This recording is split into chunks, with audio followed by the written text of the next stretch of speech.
Hello, my friends. I'm doing a one take Thursday walkthrough on the occasion of our 10th birthday party having passed. And thank you guys for coming. It was so wonderful. This is our 10th year, so we're celebrating, all summer long. But we had 3 events: champagne and raspberries. Carrie and I talked about our favorite books for the season. And as always, I focused a little bit on summer sort of beachy looking reads. I just love this one, a retelling of Emma, pretty close retelling of Jane Austen's Emma, currently and in posh Manhattan.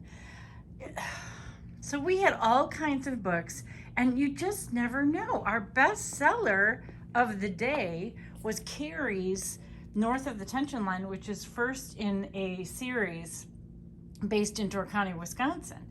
And tension line actually means when you're going to your vacation home and you pass enough north that you are finally relaxed because your vacation place is in sight. So that was our bestseller. It's always fascinating to me to try and figure out what is going to sell. I'm almost always wrong. As you can see, when you come in the store, we celebrate the 6 weeks: Memorial Day, Flag Day, which is June 14th, and July 4th. And I just want to give a shout out to All Occasions Balloons. Y'all, if you ever need celebratory balloons in Wheaton, we have the best place ever. Look at their red, white, and blue creations. And you guys, I'm kind of picky. I wouldn't necessarily say that I am super easily pleased. So this is our store colors, and they really got it right. I love the different inflation ratios on the balloons. Don't they? Oh, so happy with them. So now I wanted to talk about something we didn't have an event for our birthday, but for our 10th birthday, we have this table full of our top 10 books, which I turned into 25. And I've mentioned that because there are some obvious ones that went to our top 10 in terms of data, actual numbers sold. Our top selling one, of course, is Ben Milligan, By Water Beneath the Walls, which he can take credit for because we locally love him. His book is fabulous and best-selling all over America, but we love that Wheaton touch. And so I just wanted to walk you through a little bit so you can see what we mean. This one, I think, was tops in everyone's category over the last few years. But like for cookbooks, I went to my best-selling cookbook has been this appetizer idea book, and I love its compact size.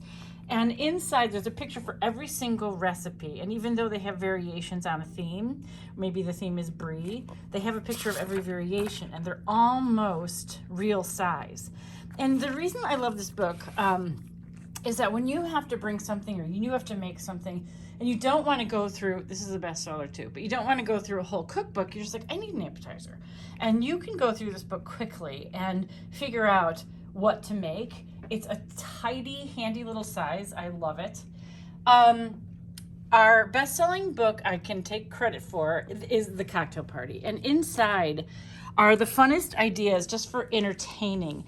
And Cocktail Party for her means a party with a set beginning and end time. So it's like 7 to 8:30, the way her parents used to do it. And so inside, she has super fun and easy ways to entertain, whether you're 18, 25, it's your first party, or experienced like me. And so her stagings, her table settings tell you exactly what to do. And you may not have the grooviest items like she does, but you can definitely take her ideas and run with them and have a ooh and ah party. I absolutely love Cocktail Party.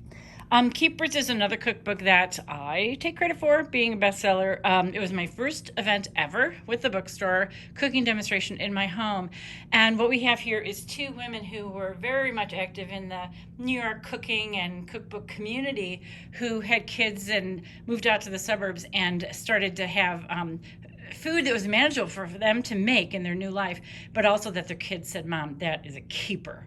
And I've made this pot pie many times. Inside are all kinds of things, especially in the back there's a list of cheats that are kind of like condiments or different things you can have on hand to make even rice seem like you planned.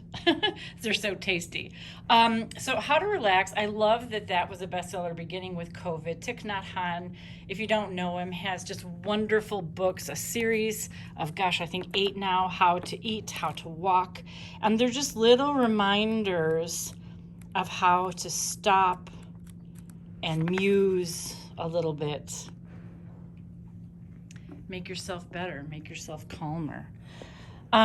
So I just wanted to take you on a little walk through.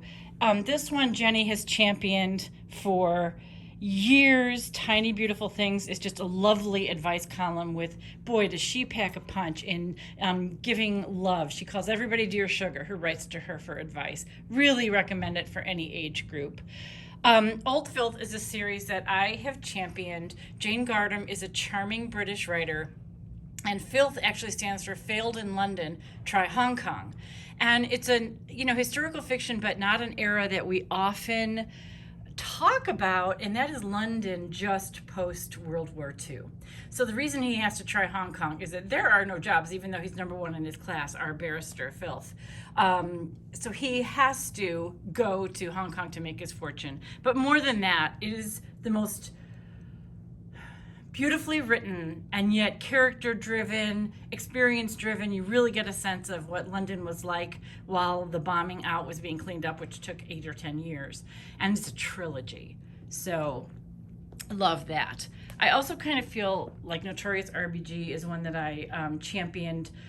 This is one of the best books you could ever read yourself to sort of understand, not really just the person, but her marriage, how he lifted her up to make her available to be one of the most impactful justices we've ever had. So it's a inside fun look, not dense chapters at all, filled with stories that make her approachable, but also explain her genius and her impact on the law of gender in America.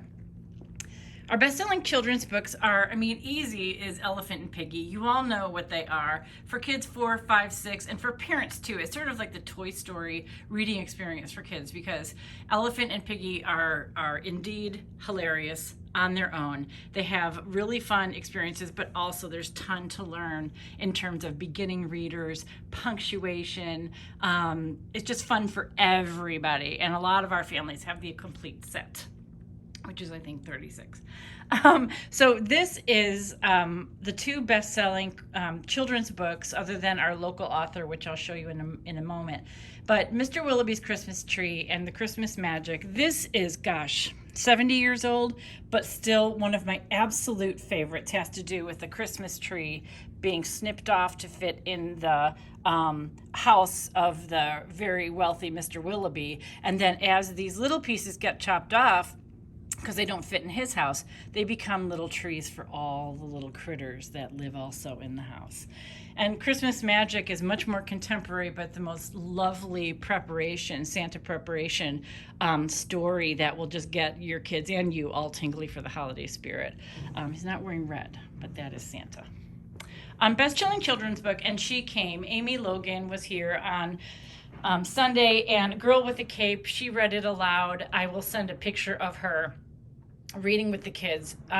Absolutely the best gift you could ever give about how kindness grows in a tiny girl. It is her superpower, and it comes with a cape, which is actually just delightful. Love that. So you guys come in, see what we are thinking.